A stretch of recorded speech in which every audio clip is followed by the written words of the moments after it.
మళ్ళీ 2019లో కరెక్ట్ గా 21 రోజుల ముందర నేను మంగళగిరి అభ్యర్థిగా మీ ముందర నుంచిన. ఆనాడు వాస్తవంగా మీరు ఎదుర్కొన్న సమస్యలు నేను తెలుసుకోలేకపోయా. అదేవిధంగా నేనేంటో మీకు అర్థమవలేదు. ఎన్నికలు అయిపోయినాయి. 5350 ఓట్లతో నేను ఓడిపోయాను తల్లి. ఓడిపోయిన దగ్గర నుంచి నేను వదిలిపెట్టలేదు తల్లి నియోజకవర్గాన్ని. గతంలో ఎవరిని ఓడిపోతే వెళ్ళిపోయేవారు, పనిచేసేవారు కాదు. అలాంటిది నేను ఓటమి చెందినా కూడా మంగళగిరిలోనే ఉన్నా. మంగళగిరి ప్రజలకి నేను సేవ చేసిన తల్లి.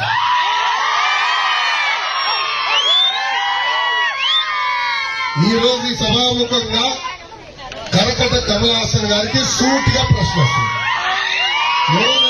కరకట కమలాసన్ అరే మీకు తెలియలేదా? ఒక్క చెప్పండి.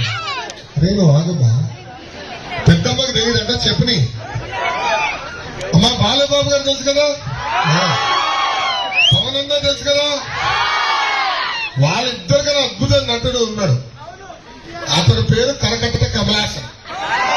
మన నియోజకవర్గం శాసనసభ్యుడు ఆల రామకృష్ణారెడ్డి గారు. ఆయన ఎంత అద్భుతంగా నటిస్తాడంటే 6 నెలల క్రితం నేను రాజీనామా చేస్తున్నా, ముఖ్యమంత్రి గారు అనేక హామీలు ఇచ్చాడు నియోజకవర్గానికి, ఏ ఒక్క హామీ నిలబెట్టుకోలేదని చెప్పినాడు. ఆనాడు ఆయనే చెప్పారు నన్ను మంత్రి చేస్తానని చేయలేదన్నాడు. నియోజకవర్గానికి 200 కోట్ల రూపాయలు ప్రతి సంవత్సరం ఖర్చు పెట్టి అభివృద్ధి చేస్తానని ముఖ్యమంత్రి గారు చేయలేదన్నారు.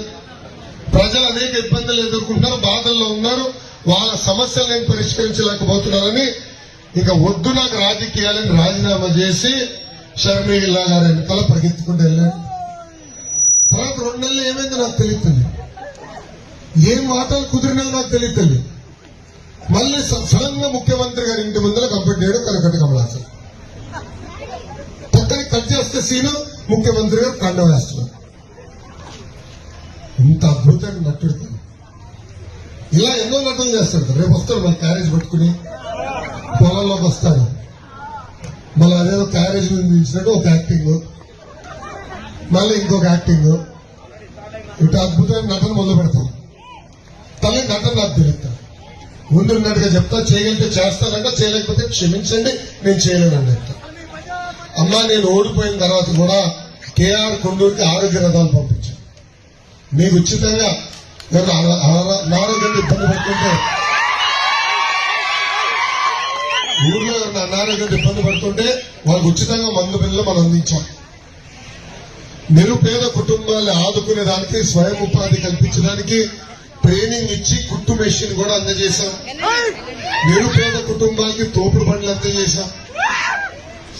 నాకు తెలిసినంత వరకు దాదాపు 70 కుటుంబాల్ని ప్రతిపక్షంలో ఉంటూ ఆరోగ్య రథం కాకుండా ఆదుకుంటాం జరుగుతుంది.